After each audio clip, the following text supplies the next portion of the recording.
Hello, everybody. Welcome to the Business Owner Spotlight Series. My name is Kelly Pites. I'm with Action Coach Tidewater, Virginia. And today I have Beau Deseo with me. He is the founder and CEO of Deseo Media Company. Today we're going to talk about his business, his journey to business ownership, some challenges and best practices as we go along. And you'll get a glimpse of what it's really like to build and operate a business. If this is your first time on the channel, be sure to like and subscribe so you get notifications when we drop new conversations in just like this one. Welcome, Beau. Really appreciate you taking time with us today. Thank you so much for allowing me to be here. Great. So, hey, just to set the stage for our viewers, just tell us a little bit about your background and a little bit about Deseo Media Company. Yeah, so Deseo Media Company was more of a passion project when I was still active duty in the military. It had taken me years to get ranked up to the next rank. And I was looking up a statistic that said most startups fail, but like 90% of startups that attempt, only 10% succeed. Well, when I was in the military, the promotion rate statistic was like less than 1%. So I had more of a chance to succeed as a startup than I ever did promoting to the next rank. That was like a bitter reminder that if you bet on yourself and you lead with intention, you can never go wrong. So Deseo Media is a full-scale media company. We do graphic design, web development, podcast production, video production, commercials, etc. So, you're the founder. Tell us a little bit about the structure, just briefly speaking, LLC, S Corp, what kind of structure is it? Yeah, it is a LLC. At first, I really just wanted to do the influencer strategy where you just shotgun your content out to multiple different layers of social media. Push came to shove, actually, and more clients were starting to ask, "Hey, can you actually do this for me?" So instead of me becoming the like influencer model that I really wanted to do for podcasting, social media, I eventually just pivoted into helping brands do it for like CEOs, um, small business owners, etc. Yeah, yeah. So what's your current role with the company? What do you what do you what role do you play in the company? What I love about my company is even though I might be the CEO, quote unquote, I still love doing a lot of the work. So I could be doing sales one day, I could be doing video production the other. But lately, I've been trying to do podcast production because that's where I want to move the company moving forward.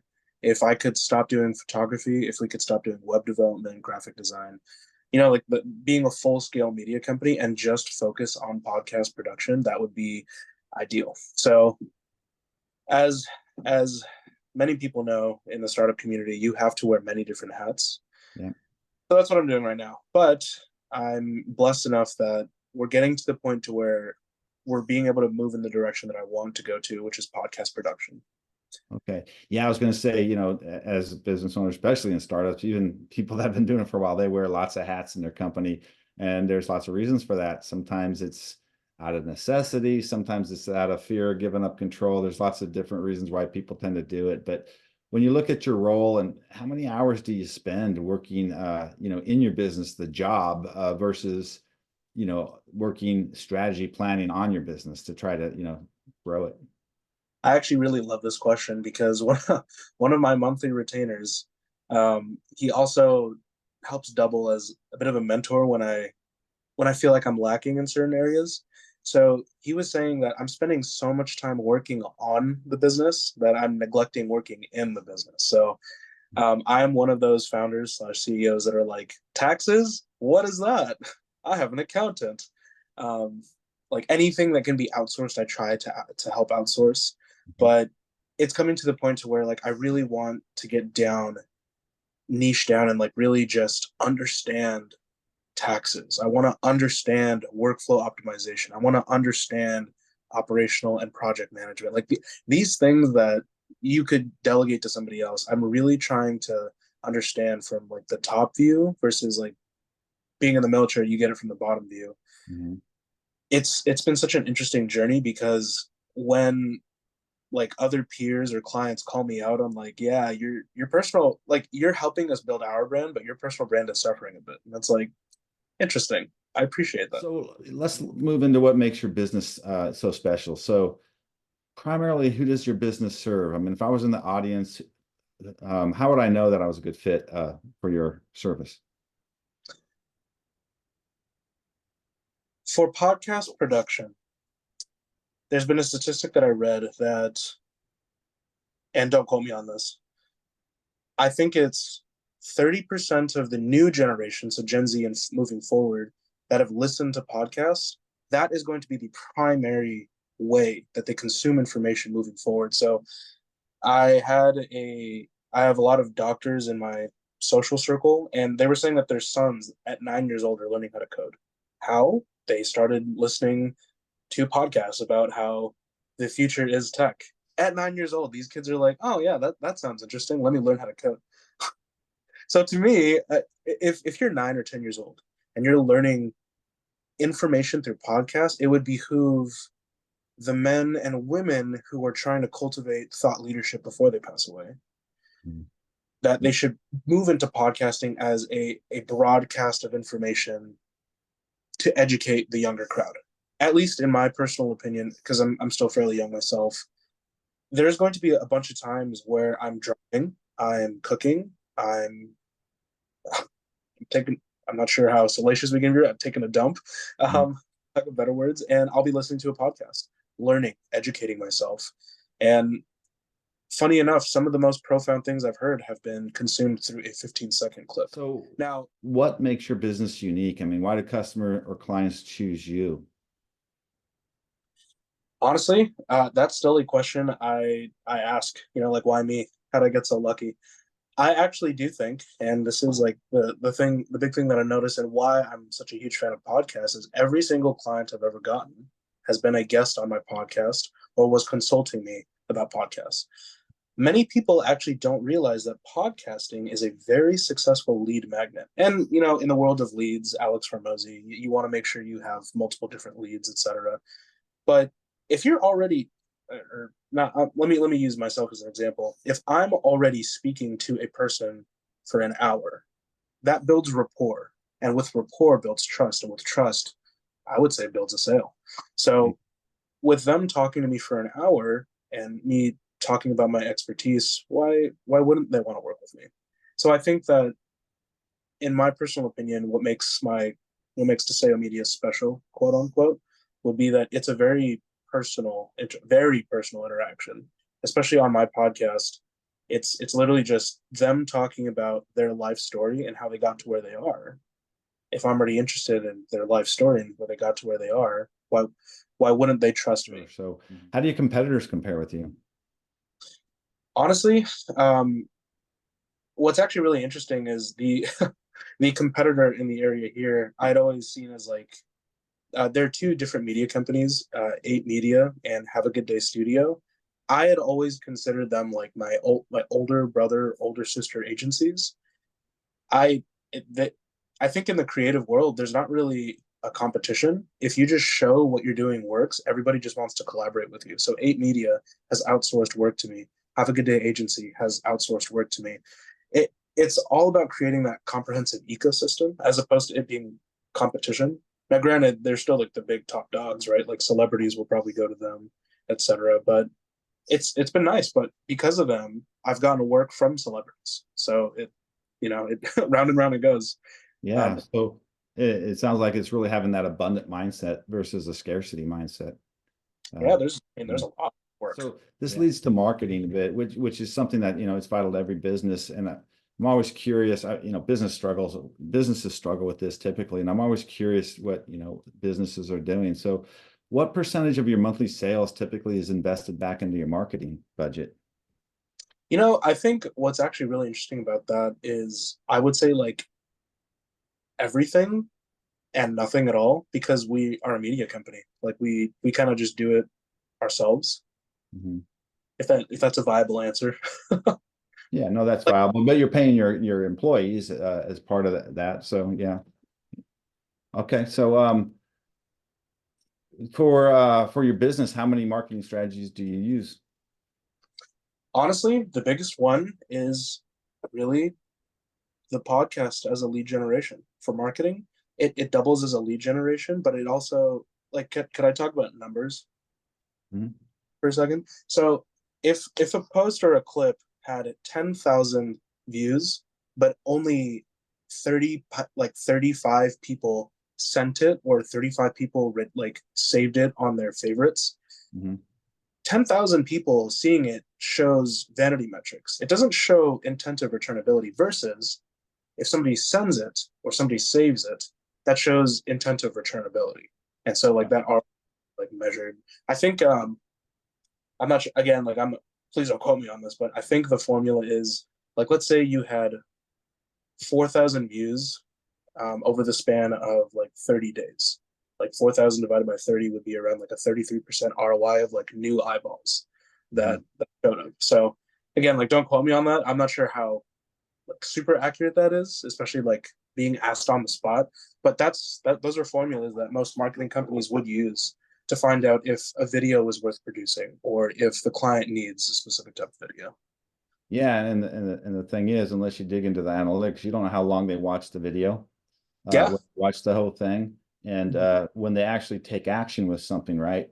Liking it, making a comment, sharing it, we call that they've raised their hand. They've raised their hand to interact with you. So we spent a bunch of time focusing on the business and sharing some of your best practices for the audience. I'd like to step back and dive into your journey a bit more. You did talk a little bit about why you chose to go into business. You talked about that, but what was that transition like for you?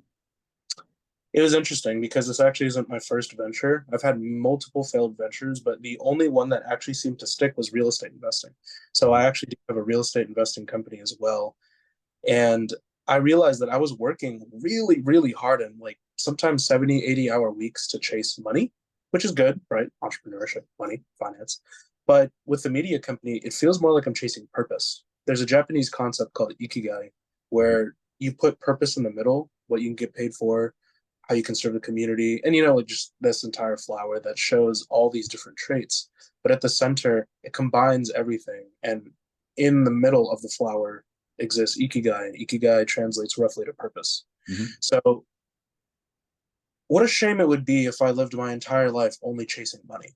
I think the most beautiful, profound thing a human can do is to make money, but to inspire other people as well on the journey.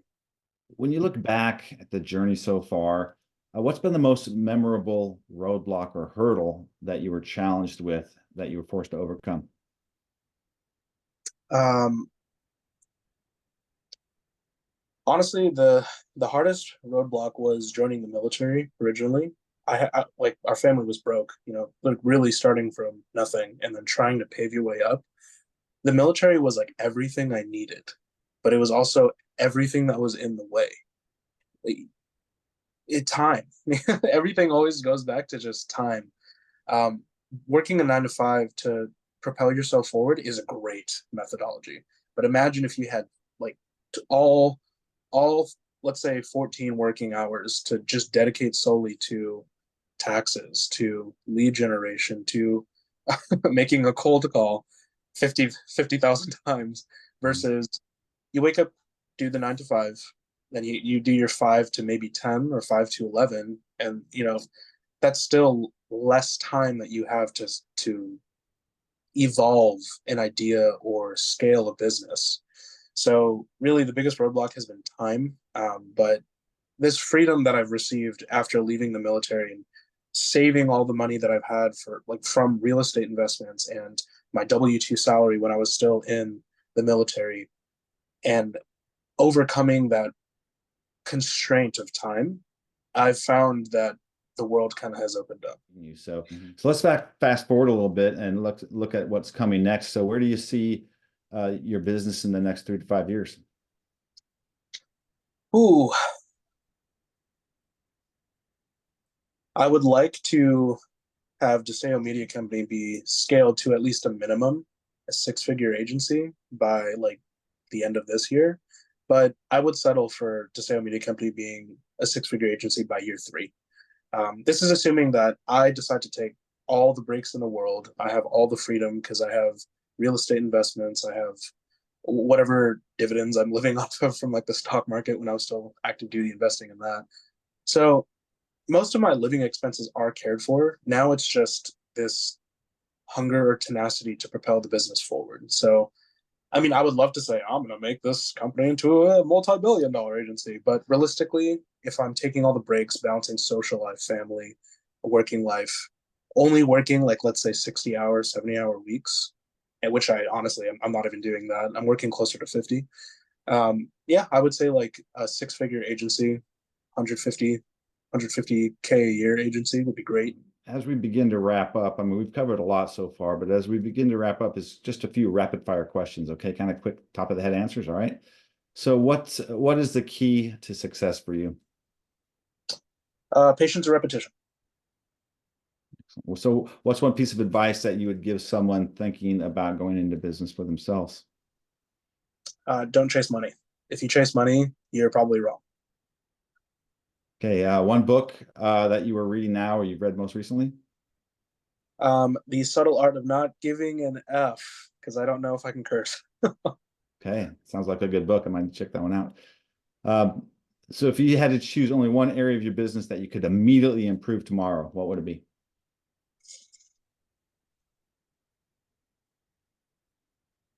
Sales.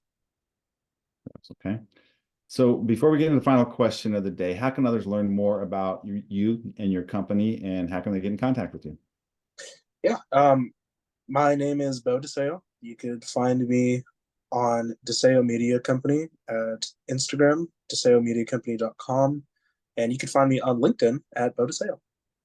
All right, and I'll put those links in our virtual newsletter as well. So, all right, final question, Beau. What inspires you most these days? Um, I will.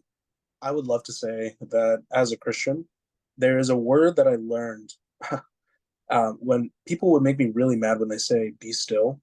So, a bit of a longer answer, but Rafa means to surrender your heart and surrender your weapons to the path that you're on. So, in Hebrew, Rafa means to just surrender to your path. And there's so much peace in knowing that if you just surrender to your path, all obstacles and the obstacle becomes the way. By Brian Holiday speaks about in his book.